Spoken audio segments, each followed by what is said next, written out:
who you are is not what you do. Who you are is not who you think you are. Who you are is your inner being.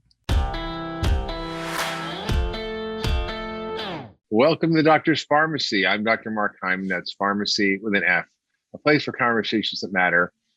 And if you've ever had any awareness of yourself other than an ego, maybe as a soul or on some spiritual path, or looking for awakening in any way, this conversation is going to matter to you because it's with someone who was there at the beginning of the consciousness movement in the United States, a man named Rameshwar Das, who was good buddies with Ram Dass, who you may have heard of, otherwise known as Richard Alpert, who was a professor at Harvard of psychology, who got into LSD and psilocybin with Timothy Leary back in the 60s, but ended up finding that a short-lived path to awakening and ended up going to India and meeting an incredible man who we're going to hear a lot about today, named Neem Karoli Baba. And as it turns out, Rameshwar here, who's joining us today on our podcast, was a student of Ram Dass back in the late 60s, and then went to India as well and met with this incredible teacher, Neem Karoli Baba.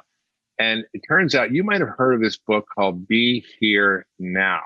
Now, we talk about mindfulness, yoga, consciousness, New Age movement.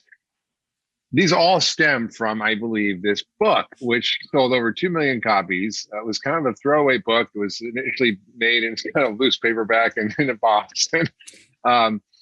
Ended up being the calling card for a generation that wanted to wake up. We're so lucky to have Rameshwar here with us today. Ram Dass has recently died, but Rameshwar has been doing this stuff for 50 years and has done many projects as an artist, a photographer, environmentalist, a writer, and has really been there with Ram Dass writing a lot of his books, including Be Here Now, Be Loved Now, which is a wonderful book, Polishing the Mirror, Love, Serve, and Remember recordings, audio recordings, and also this new book, which you're going to talk about today, which is called Being Ram Dass, and this is an early copy. So welcome, Ramesh. So nice to be with you. Well, am I right in saying that the general consciousness movement was really sort of catapulted by Ram Dass in that book Be Here Now back in the early 70s when it was published? It certainly was, as you say, kind of a calling card, or maybe the sort of the backpacker's Bible for quite a while. Yeah, no, I remember I had a copy, and everybody knew had a copy back in the 70s. It was like this underground book, but it's kind of a crazy book because it's all these pictures and symbols and stories. It's not the average book. It's a very differently put together book. But you were there with Ram Dass putting that together back at the beginning, right? Yeah, I didn't do that much work on the book itself. It started out as a pizza box that came from a crew of artists who took some of Ram Dass' talks, early talks that had been transcribed, and they were graphic artists, and they basically turned it into the first graphic novel, except that it was in a pizza box.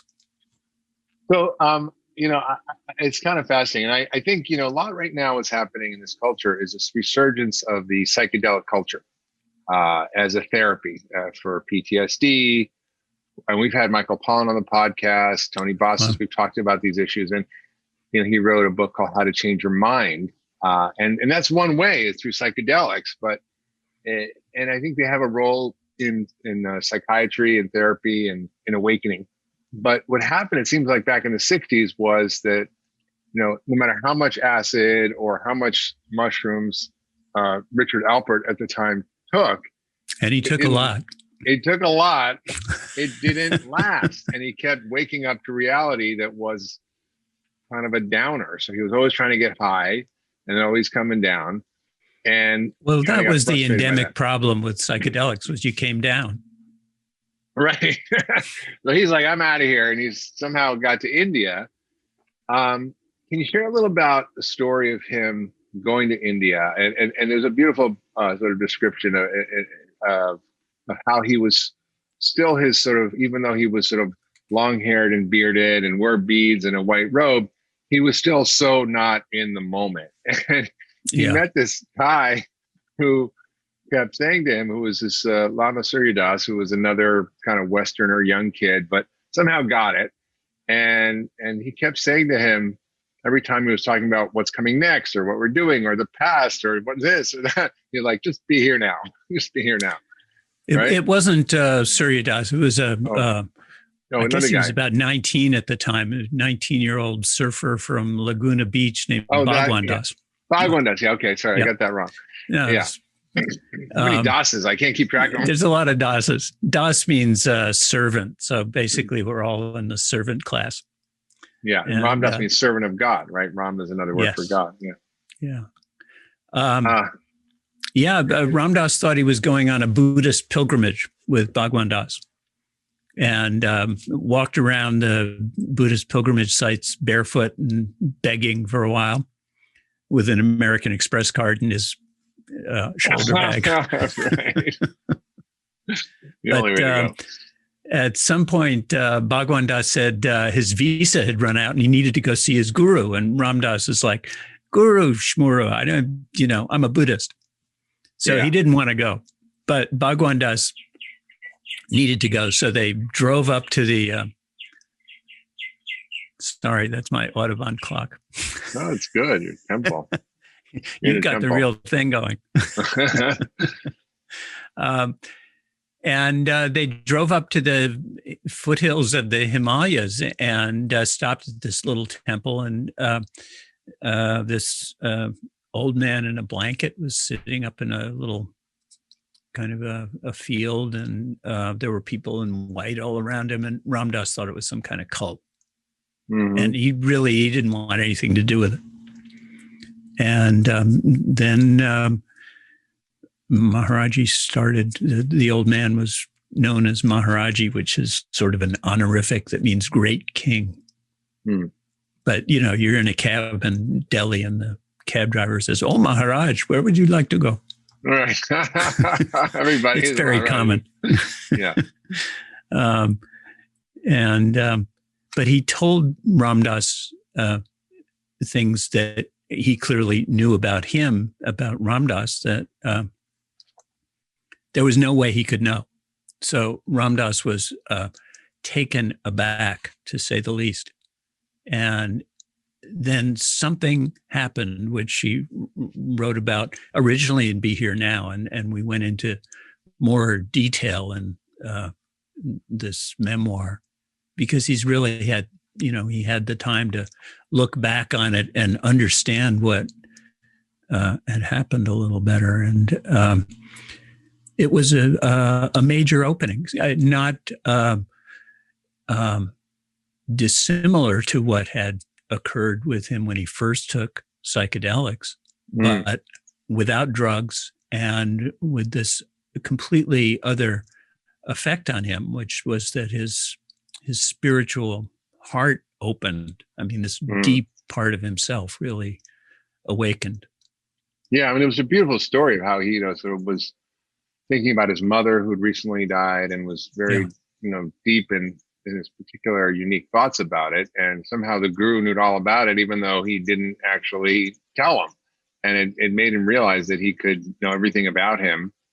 And what was really beautiful about it was that in that moment, even with all his flaws and his darkness and his demons and his mishigas, basically, that this guy, this big old chubby guy in a blanket sitting on a stoop, just loved him unconditionally, completely and fully, despite all of his craziness. And I think that's sort of what we all want and seek. And we often think we get that from our parents, but usually we don't.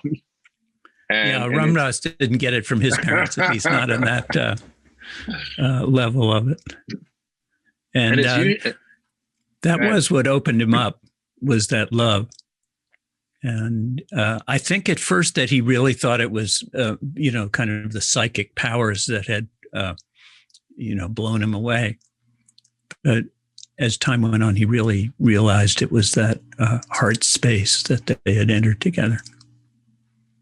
Well, it sort of speaks to if that was really true, and let's assume it is, and the Ram Dass wasn't deluded or crazy, and that sort of brings up a whole set of questions around, what is human consciousness and how would one person know what another person's thinking or feeling or anything about their life or where they're going or what they're doing. And it seems like there's another level of awakening or brain function or access to some plane of knowing that somehow these masters have acquired. And yet, despite all of that, the message from this guy, Neem Karoli Baba, who you and so many incredible people have been a student of, like Daniel Goleman, who's a friend who's been on the podcast, was a student of his as well. And he wrote Emotional Intelligence. And Larry Brilliant is a doctor who ended up helping cure smallpox in India and works for Google Foundation. And,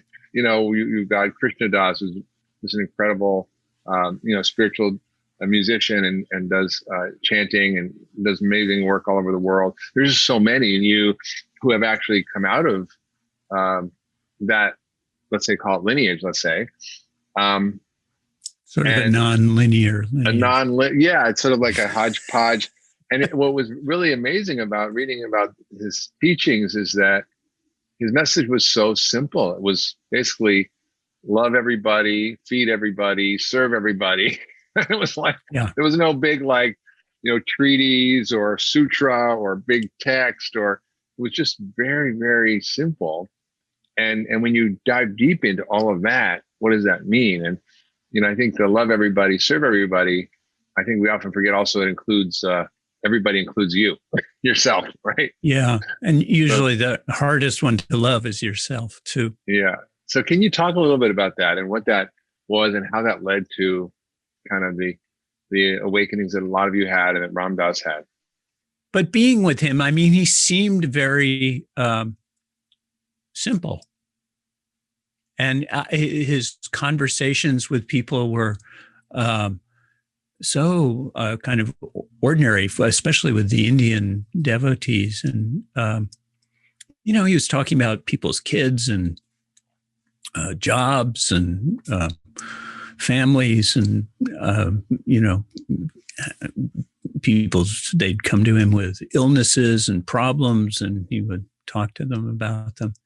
But when you asked him, something, what seemed to us to be the deep esoteric stuff that we really wanted to know, like, how do you meditate? And he would say, meditate like Christ. And that kind of, especially since probably about 50% of the Westerners around him were of Jewish background. So getting that one tossed your way was pretty interesting. And then somebody asked him, well, how did Christ meditate? And he said, he lost himself in love. So, but you felt that kind of love coming from him. It was as if he were radiating it all the time. And it was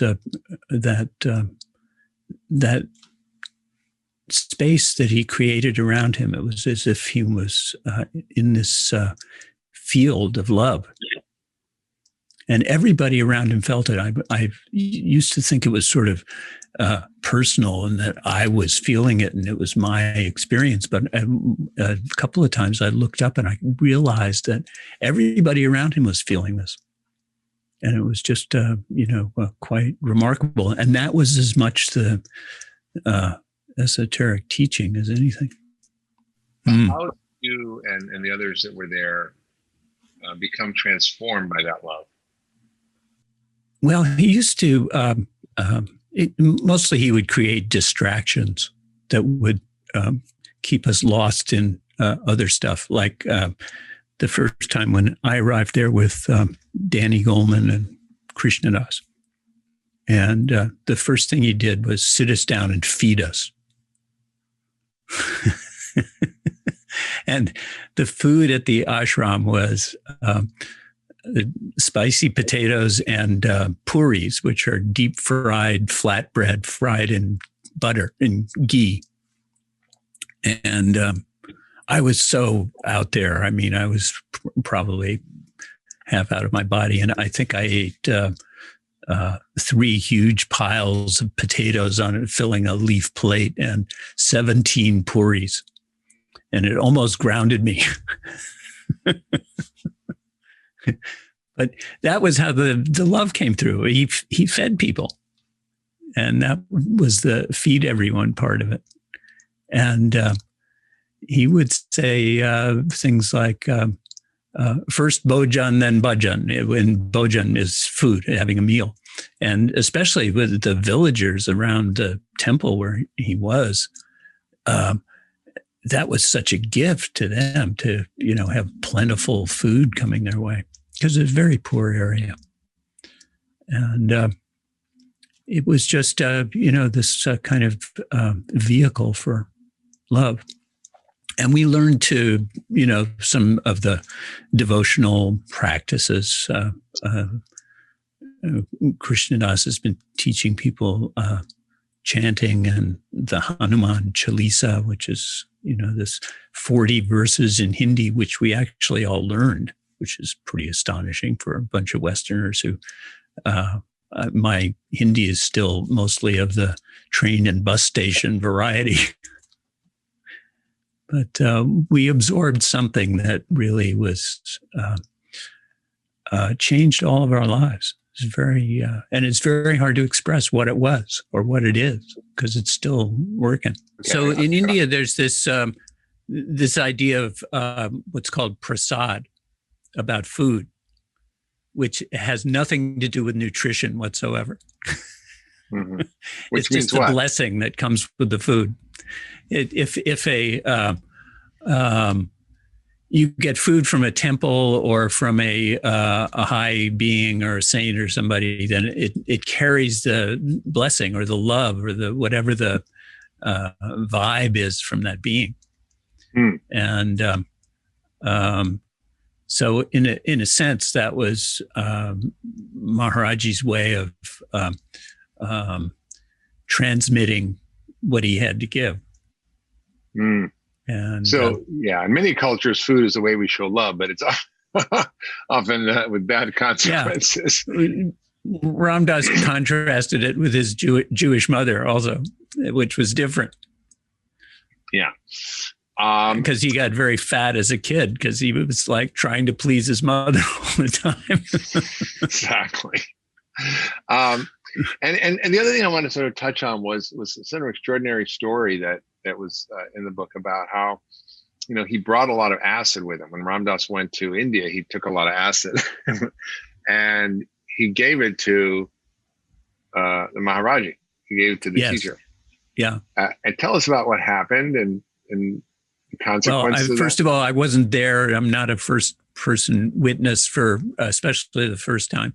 And he was carrying with him some a very special LSD that had been made by Owsley Stanley, who was the kind of underground chemist on the West Coast, and also the Grateful Dead's sound engineer.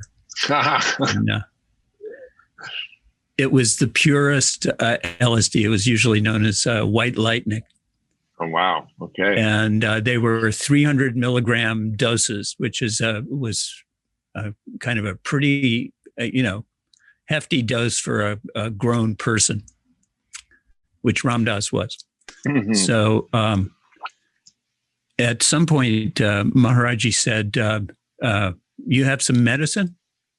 And Ram Dass thought he had a headache or something. He said, I'm sorry, I don't have any aspirin or any of that. And he said, no, the yogi medicine. The yogi medicine. So Ram Dass brought out the LSD, and he had, I think, 4 doses left of the white lightning. Mm. And Maharaji tossed them one at a time into his mouth. 3 doses. 4. So 4 doses. Okay. I think the first time was 3 doses. It was like 900 micrograms, which is, enough to... for an elephant. Yeah, for an elephant, or to send a grown man probably to the moon. Yeah. And okay. Nothing happened. And Ram Dass was really I mean, he was worried for starters because he thought, oh, this old man, this is way too much for somebody this age. You start somebody this age out with a small dose and see what happens. And nothing happened. Yeah, nothing happened. So, and then he went back to the States. And so wait, he just sat there and nothing happened. He's like, I don't feel anything and everything's good. Or did he didn't say anything. He just nothing changed. Uh-huh. And Ram Dass had, he had guided trips for hundreds of people and taken hundreds of doses himself. And he knew what tripping looked like. Yeah. Incredible. And, no change. And did he talk to him about that? Or did he say, what are you experiencing? Or is there any conversation? Well, it wasn't that kind of conversation, but it was more of just a demonstration that Maharaji was already there in some sense. And that he didn't need it. But when he went back to the States, Ram Dass had sort of doubts about it because he'd been sitting a little bit off to the side and he thought maybe Maharaji had thrown it over his shoulder and scammed him, Yeah, scammed him. Yeah. So when he went back the next time, Maharaji asked him again. He said, you gave me some medicine last time? And Ram Dass said, yeah. And he said, do you have any more? And he did. And this time he took 4 doses. Yeah. The same thing. And he very consciously placed each one on his tongue and swallowed it. And he said, can I have a little water with it? Yeah. Ram Dass said, yeah. And then he said, will it make me crazy? And Ram Dass said, well, probably. And so Maharaji kind of goes under his blanket for some time. Yeah. And then he comes up and he looks completely nuts. His eyes are rolling and his tongue is lolling around. And then he stopped and he was just totally putting him on. And nothing happened. Yeah. Well, it's fascinating when you tell that story. It reminds me of the conversation I had on this podcast with Michael Pollan where he talked in his book about how to change your mind and the studies they've done on the brain with long-term meditators, Tibetans who've been in a cave for 9 years meditating and what happens. And there's a part of the brain that's called the default mode network, which is activated most of the time. It's our ego that protects us from danger, that sort of gives us our sense of individual self that's separate from the world. But when you take psychedelics or you take these substances that sort of suppress that, it sort of makes the ego kind of quiet down. And these drugs do suppress the default mode network. Yeah. But so does being enlightened. And what's really fantastic in the book is that there's this really wonderful distinction between the ego and the soul. Yes. So can you talk a little bit about that? Because if it's what you're saying is true, and I have no reason to doubt it, and he really didn't have any effects from the acid, it probably means he was already there in that state of lack of separateness. Because when you take those drugs, they dissolve your ego, which means you feel connected and you understand that you're part of the overall cosmos, universe, whatever you want to call it, and that is that's a very safe place to be, and it's full of love and connection and compassion and awareness. And if you're in that state all the time, you take the drug, it doesn't matter, right? If you gave it to like a Tibetan monk who'd been in the cave for 9 years, probably the same thing would have happened. So I think you just answered the question, Mark. but for the rest of us, like a lot of us are sort of shortcutting into the psychedelic realm. I wonder if it's almost a sort of a backlash to this sort of mindfulness movement where we've all been trying to meditate and be mindful, but it's really hard to get out of the ego. Hi, everyone. Hope you're enjoying the episode. Before we continue, we have a quick message from Dr. Mark Hyman about his new company, Farmacy, and their first product, the 10-Day Reset. Hey, it's Dr. Hyman. Do you have FLC? What's FLC? It's when you feel like crap. It's a problem that so many people suffer from and often have no idea that it's not normal or that you can fix it. I mean, you know the feeling. It's when you're super sluggish, your digestion's off, you can't think clearly, or you have brain fog, or you just feel run down. Can you relate? I know most people can. But the real question is, what the heck do we do about it? Well, I hate to break the news, but there's no magic bullet. FLC isn't caused by one single thing, so there's not one single solution. However, there is a systems-based approach, a way to tackle the multiple root factors that contribute to FLC, and I call that system the 10-day reset. The 10-day reset combines food, key lifestyle habits, and targeted supplements to address FLC straight on. It's a protocol that I've used with thousands of my community members to help them get their health back on track. It's not a magic bullet. It's not a quick fix. It's a system that works. If you want to learn more and get your health back on track, click on the button below or visit getfarmacy.com. That's getfarmacy with an F, Farmacy.com. Now back to this week's episode. So I guess I'd love to sort of go down the rabbit hole of how sort of Ram Dass taught about the ego and taught about the separate self and taught about then how to connect with the soul in a different way, which really is, in a sense, the message of Be Here Now, right? It's about dropping into just what is, right? How to be present for our lives, for relationships, for love. And how do we do that? Well, first off, I don't know. Come on. You wrote a whole book with him. This is Ram Dass's biography. You wrote it with him. I can speculate the same way you're speculating, which is we're not talking about it from a place of being in it, which is different. And Maharaji always he used to hold up a finger and like that and say, "Sub ek." It's all one. Don't you understand? It's all one. And of course, we didn't particularly understand that, right?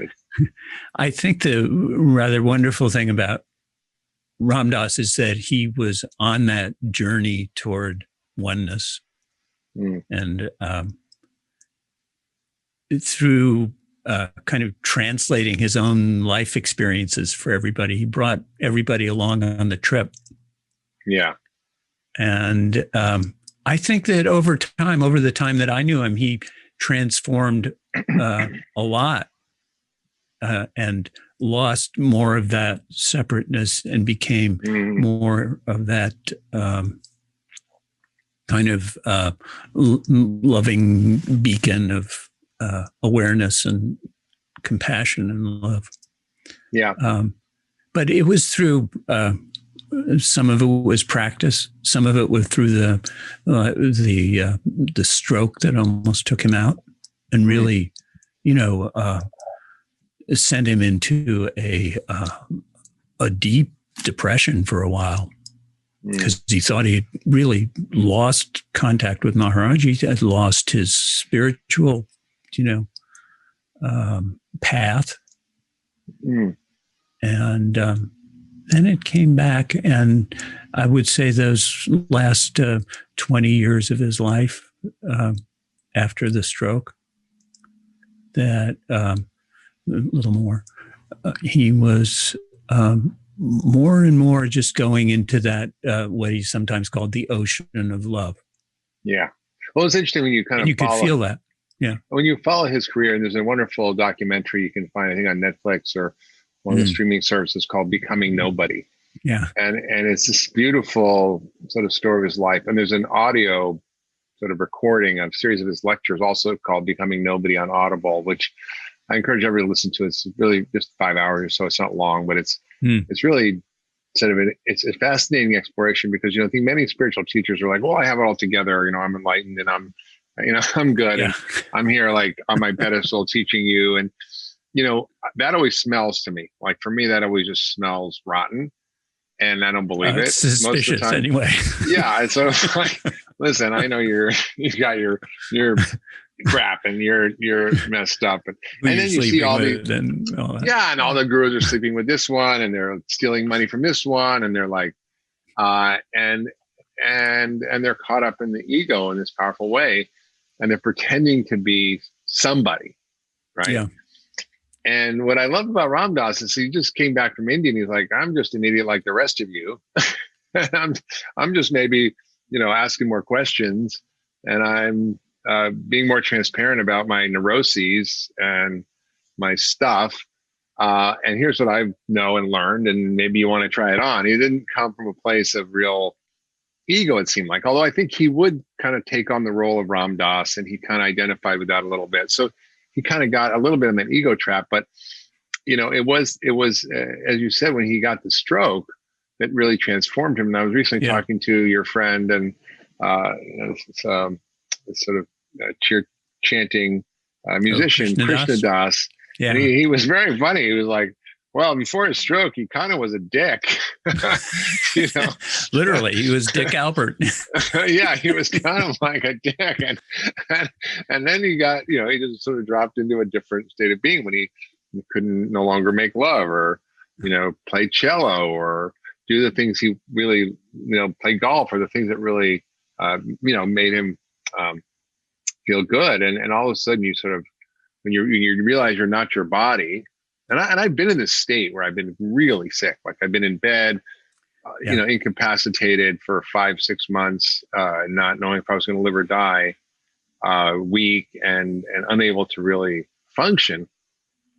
And it was like, okay, well, what am I? Am I my thoughts?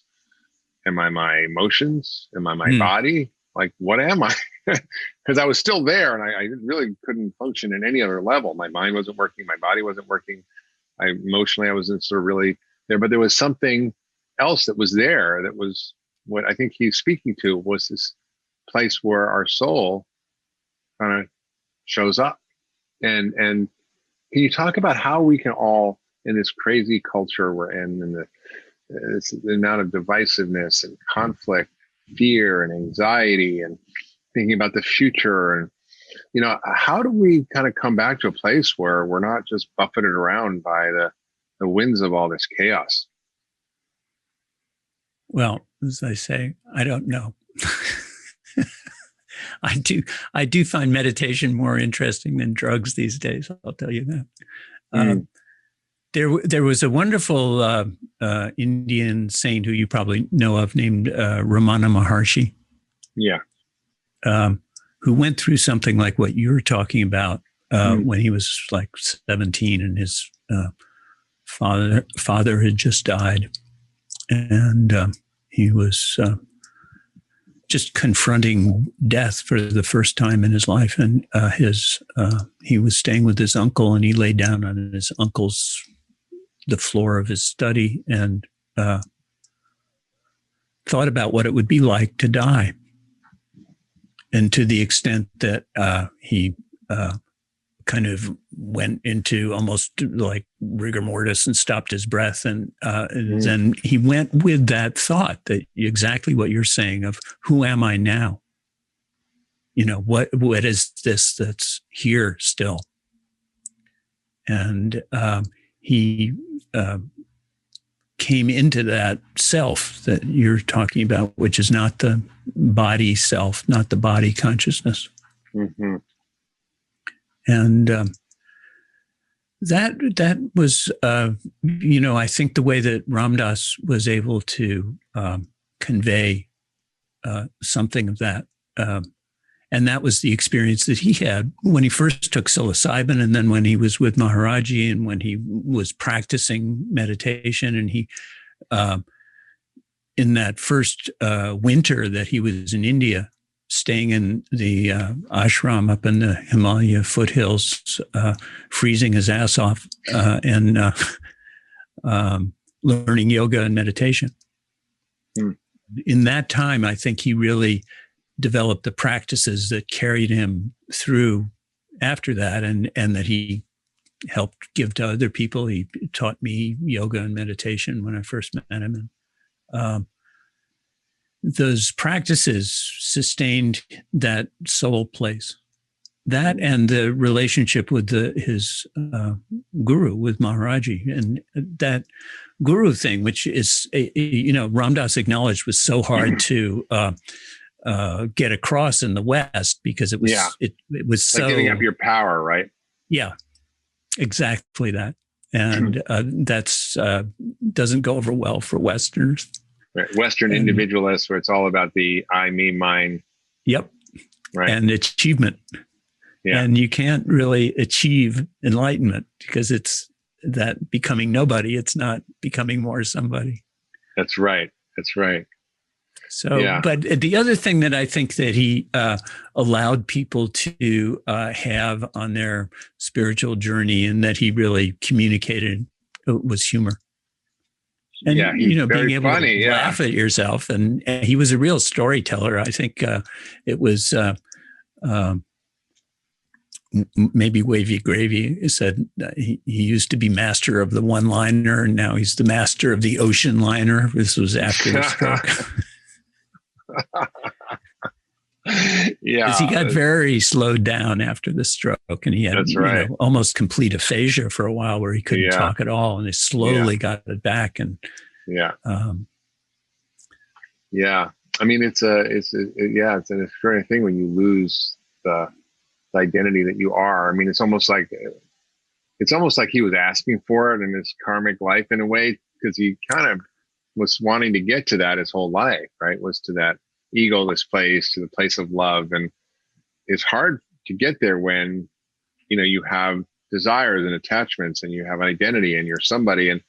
And he, with the stroke, all of a sudden kind of was nobody again. He couldn't talk, he couldn't function, he couldn't do anything. Yeah. And God don't wish that on anybody for a path of enlightenment, but he was able to transform that in a beautiful way for the last few decades of his life. Yeah, I think that's one of the most inspiring aspects of what he did with the latter part of his life. And, as I age, as a lot of my cohort are starting to, as Joan Halifax says, get to the head of the line. That the ways that he dealt with getting old, aging, disability, and the fear of death, which I think that he helped a lot of people with, and certainly helped me with. And I had to confront that myself in my own and how did he help you do that? Ways. Well, I was the first time I was out working with him on the memoir in Maui, and my daughter was killed here in East Hampton in a traffic accident. She was run over on her bike. She was 14, and I was destroyed. I don't think there's anything worse. I mean, I would much rather it had been me. Yeah. Losing a child like that is the worst. Yeah. And when we heard that she hadn't made it out of the surgery at the trauma hospital, I looked at Ramdas and said, she didn't get to finish her life. And he looked straight at me and said, yes, she did. And in some way, I mean, that perspective of an incarnation, this is this life. It's not, you're still here in some sense. That presence that took me out of my, not the pain of the situation, but my self-pity about it for a little while.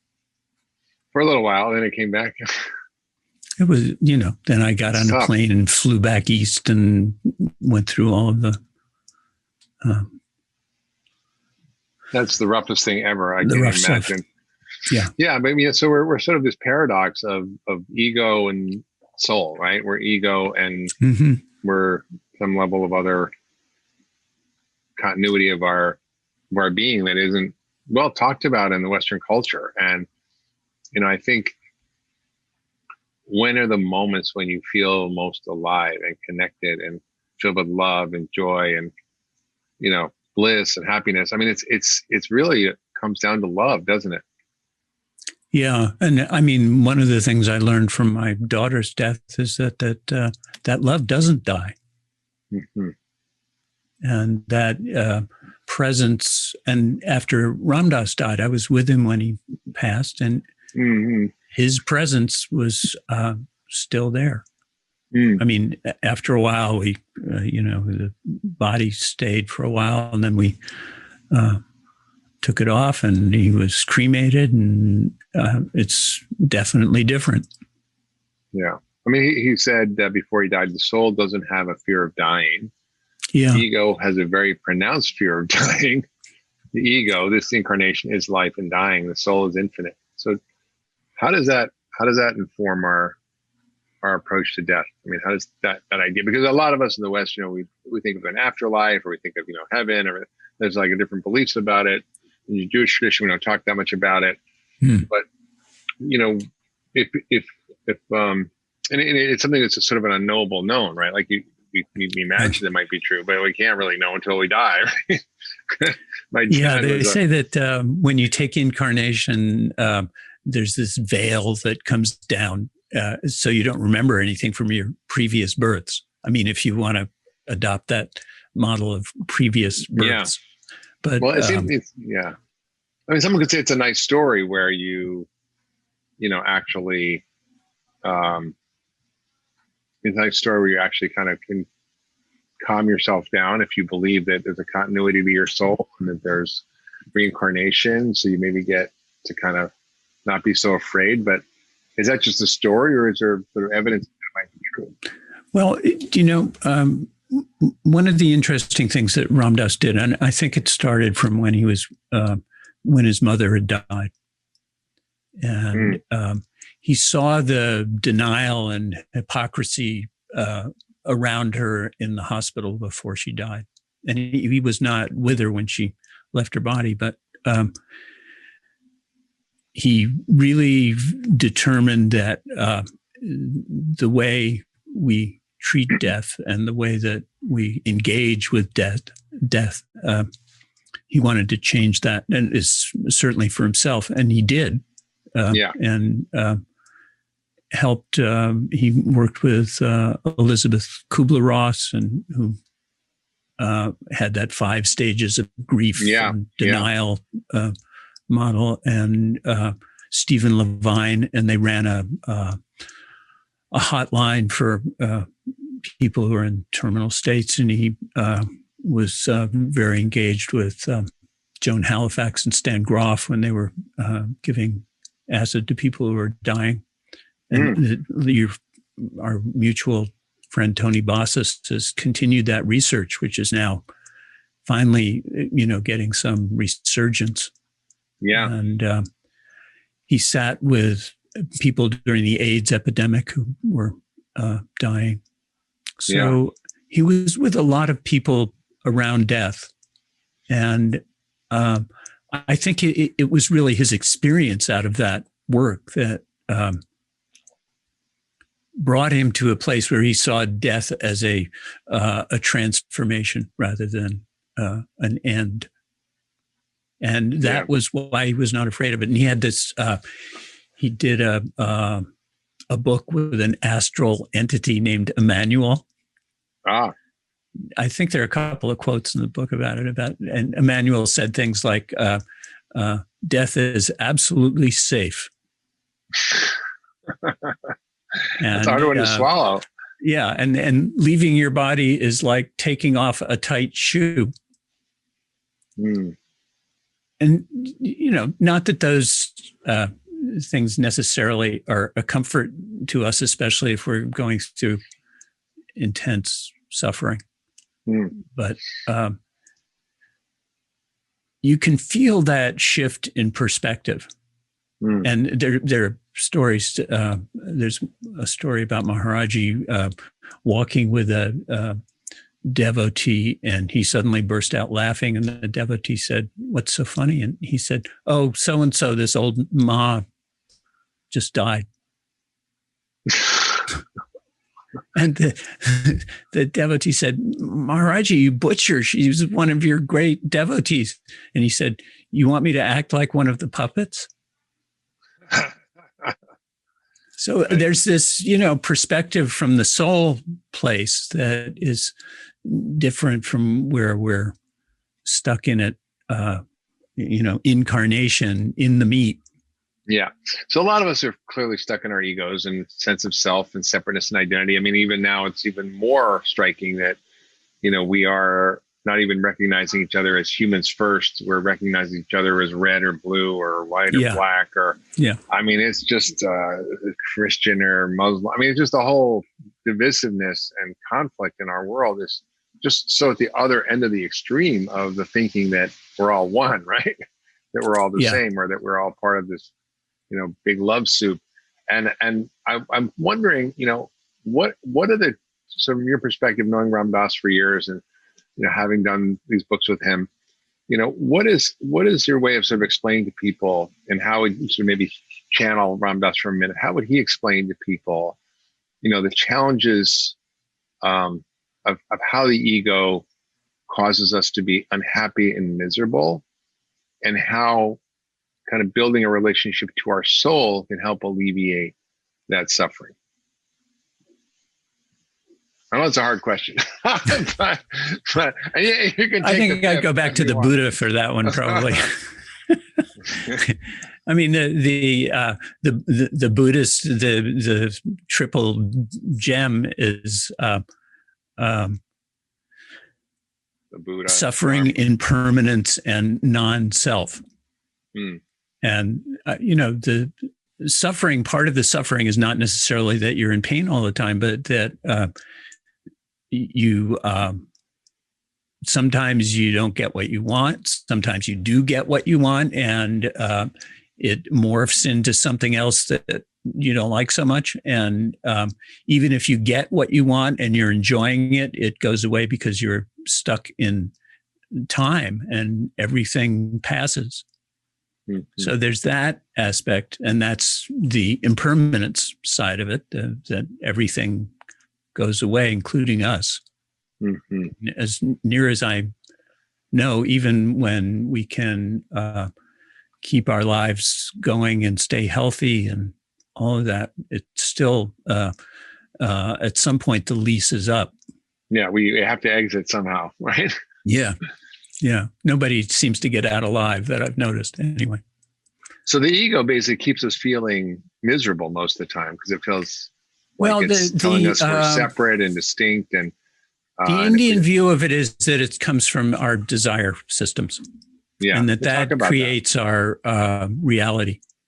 Yeah, and Ram Dass, I think because of his understanding of psychology and the work that he'd done with psychedelics, and his early psychology work was in child development and motivational psychology, and he really understood how we get attached to what we want, and how that kind of creates our ego structure.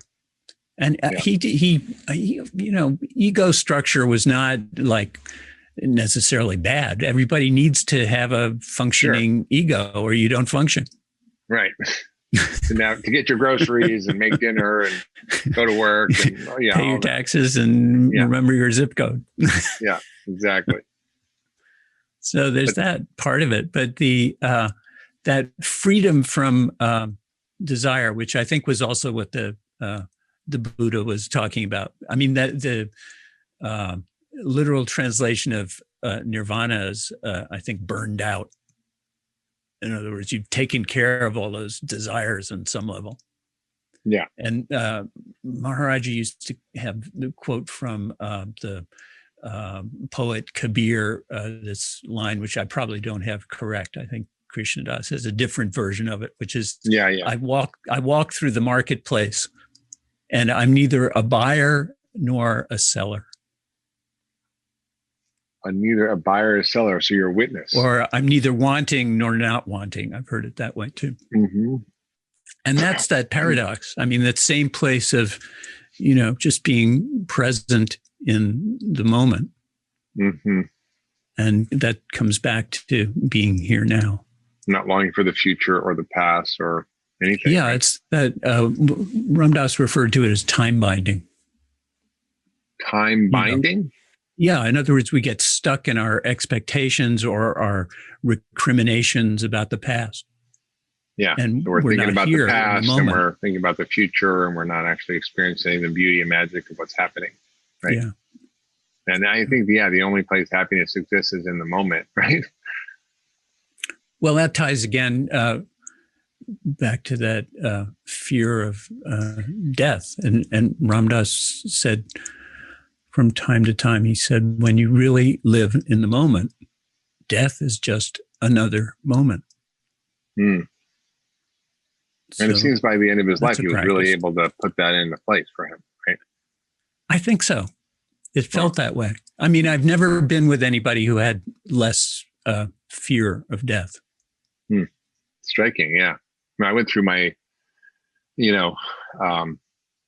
sister's death, and she was in massive denial about dying. She had 2 kids. She clearly didn't want to die, and she was 57. And, it's sort of the opposite extreme of someone who's in such denial about death, even till up to the moment that they take their last breath.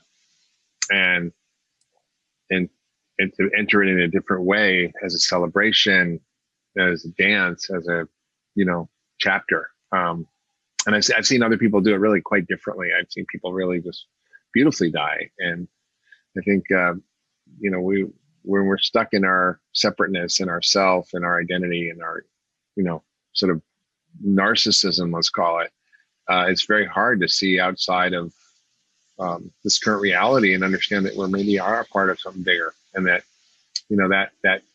that kind of consciousness, that, let's call it higher self, lower self, right? The higher self is your soul, and your lower self could be your ego. And they're always there. And the question is, which one's talking? Which one are you listening to? And whose direction are you taking? And, I find myself battling with that all the time, and I begin to, try to develop an awareness of who's having the conversation in my head.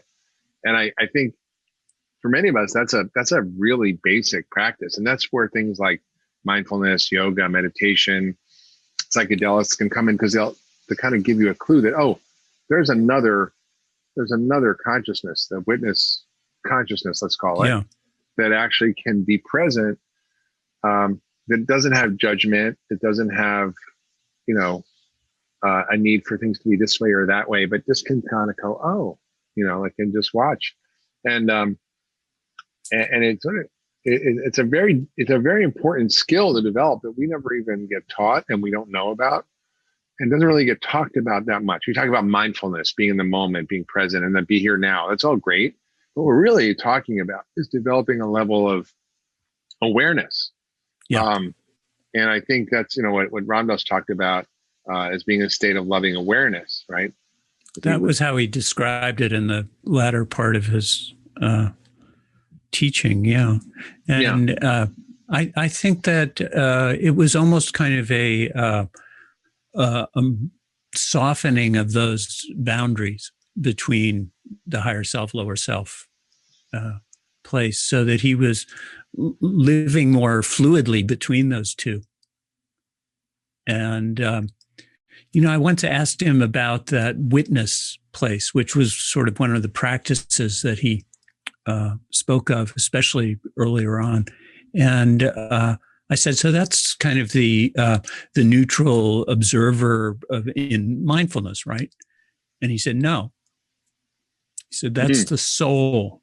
That's coming from the soul. That's part of your soul. It's your deeper being. The loving awareness. Well, the witness part, the awareness part, yes. It's coming from your soul? Yeah. Yeah. He said that's a connection to your soul. Yeah. And that so you want to listen to that. Yeah. That soul is watching the incarnation go by. And allowing you to love it all, including yourself, which is, as we started out with, it's the toughest part to get past all the judging and, Yeah, and the loving awareness to yourself, and also to all of those around you, right? How do you become in a state of that? And there's no one way, right? I mean, psychedelics are a path, meditation, but it's almost bigger than that, because I've known people who've meditated for 30 years and they're still crazy, neurotic, and Yeah. like my wife still accuses me of being an asshole fairly regularly. So. Well, there you go. And one of the fun things was I loved that I heard Ram Dass speak in the 1980s. I went to hear him talk, and he just said something really stuck in my mind. He said, "Look, I'm screwed up like the rest of you, and I'm just friends with all my neuroses, and I know their names, and I see them coming, and I'm like, hey, I'm busy. Leave me alone. Like, go away right now. Go bother somebody else." And it just sort of like become, not grasping onto your consciousness in a way that you are one with them. That's what you don't want to be one with, is identifying with your mind, your monkey mind, right? Sometimes he talked about it in terms of distinguishing between roles and souls. Who you are is not what you do. Who you are is not who you think you are. Who you are is your inner being, your soul. And, it's, as you just said, it's very individual. Nobody, I can't tread on your path and you can't tread on mine. And we all have our own work to do, which I guess is our karma, which is entered into the Western lexicon with probably a little bit of confusion. Yeah. We definitely all have our own work to do. Yeah. Well, it's true. We're really, we're all in a sort of a dance of trying to just be more aware, to wake up, to, be present. And I think, in this moment where we're all in a kind of massive timeout, I always sort of joke and say, I think humans were being so bad that God gave us a massive timeout, and go to your room and think about what you've been doing and reevaluate your life and your way of enforced retreat. Pretty much. It's like, all right, you're all going to a monastery. It's called your living room.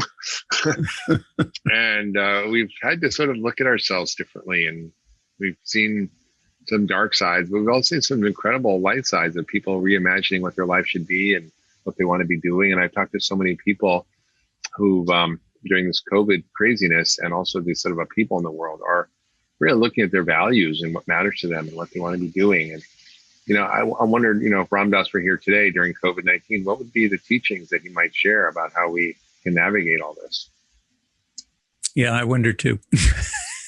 Come on, you're supposed to channel Ram Dass right now. No, I mean, for one thing, anybody. It's a really good time to do practice of whatever kind you are engaged in, whatever you have at hand, or to learn tools for working on yourself and finding yourself, whether it's that self-inquiry from Ramana Maharshi, or chanting, or doing mantra, or doing yoga, whatever, one of my cousins says, whatever blows your skirt up, it's whatever works for you, but finding that what does work for you, what can help with that, finding your way into that witness place where you can see yourself from a little bit outside of your ego self. Yeah. And those tools are more available now, I think, because of people like Ram Dass and Danny's emotional intelligence. And, that's turned into social emotional learning for school kids. Yeah. Yeah, it's so pretty amazing. The toolbox is more available, I think, and I think it is thanks to the people who, became bridges for some of that work early on. Yeah, I mean, it was interesting. He was sort of a unique character, Ram Dass, because he was sort of this, Jewish gay guy from the 50s who bought into all the materialism and had a fancy plane and a car and a this and a that, and then I was like, kind of living the high life as this Harvard professor, which I don't know how he afforded all that on a Harvard professor's salary, but maybe he was selling acid on the side. I don't know. That came later. And then he, hooked up with Timothy Leary, and they started doing all these extraordinary experiments and got fired from Harvard. And it was, he kind of really, kind of was the point of the spear to sort of break through our sort of materialist culture. I mean, there'd been little bits of it that had come through earlier on before him, but it seems like he's showing up on the scene in America with his, Harvard credentials and his background. And so he couldn't be easily dismissed. He was very articulate. He was very funny, and he was very accessible.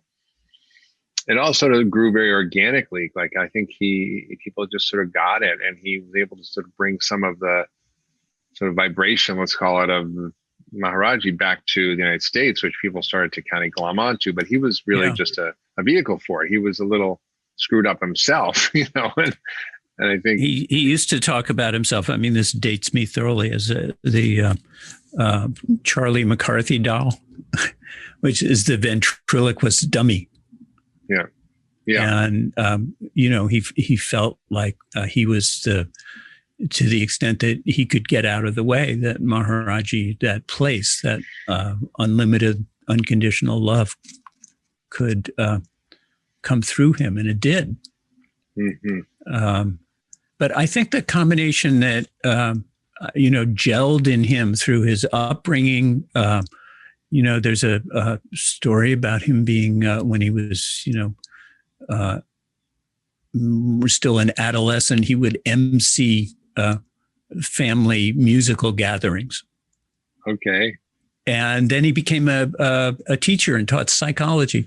And then he started doing psychedelics and went around lecturing around the country about psychedelics.